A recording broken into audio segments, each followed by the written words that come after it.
Hello guys, আসসালামু আলাইকুম। আমি এমডি সিয়াম ইসলাম আবারও নতুন ভিডিও নিয়ে আপনাদের সামনে চলে আসলাম। আমি এবং আমার দুই বড় ভাই মিলে যাচ্ছি আজকে নদীতে গোসল করতে এবং নৌকা ভ্রমণ করতে।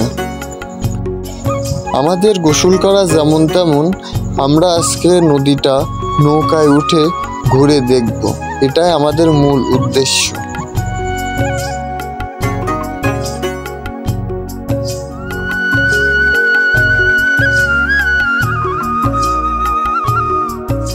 আমরা যাচ্ছি মূলত একটি মাঠের ভিতর দিয়ে, তার পাশে ছোট ছোট ধান, তার সাথে একটি রঙিন ব্রিজ, এর সব কিছু মিলিয়ে একটি প্রাকৃতিক সৌন্দর্য ফুটিয়ে উঠেছে।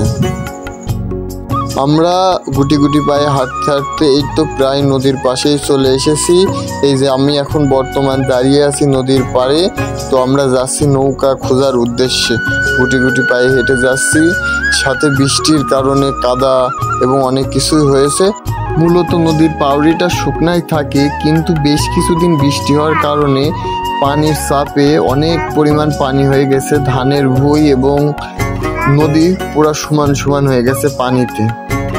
আমরা এখনো নৌকাটি খুঁজেই যাচ্ছি। এখানে আমরা যে নৌকায় চড়বো এটি একটি জেলের নৌকা, তো সে যদি মাছ ধরতে যায় তাহলে আমাদের আর নৌকায় ঘোরা হবে না, আর যদি সে থাকে তাহলে আমাদের নৌকায় ঘোরা হবে। আমরা এখনো খুঁজতেছি। নৌকা খুঁজতে খুঁজতে পাশে একটি চাং পেলাম। এখন আমাদের গ্রাম্য ভাষায় এটাকে চাংই বলা হয়, আপনারা কে কি বলেন সেটা কমেন্টে জানাবেন।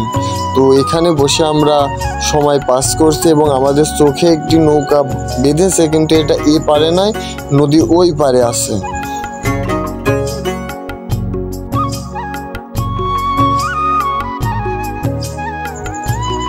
আমিও একটু আনাগুনা পেয়ে আমিও যে একটু বসলাম, বসে পানিতে পা নাড়াচ্ছি এবং ভাবতেছি কিভাবে নৌকাটা আনা যায়।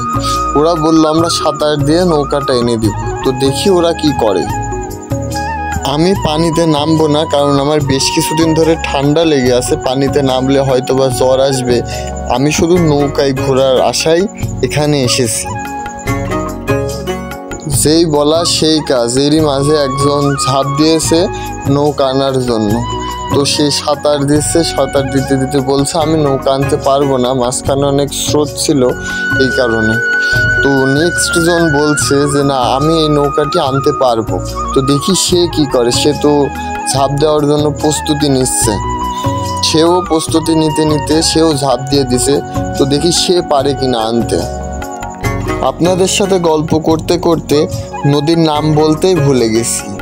এই নদীটির নাম হচ্ছে কুমারনদ। এটি অবস্থিত কুষ্টিয়া জেলা বৃত্তিপাড়া উজান গ্রামের পাশ দিয়ে বয়ে চলেছে।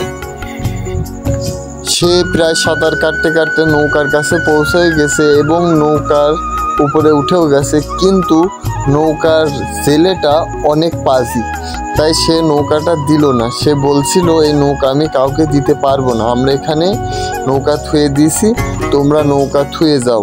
তো এই কারণে আমাদের নৌকায় ঘোরা হলো না। সে কারণে আমরা আবার বাসার দিকে রওনা দিচ্ছি। দেখা হবে আবার নেক্সট ভিডিওতে।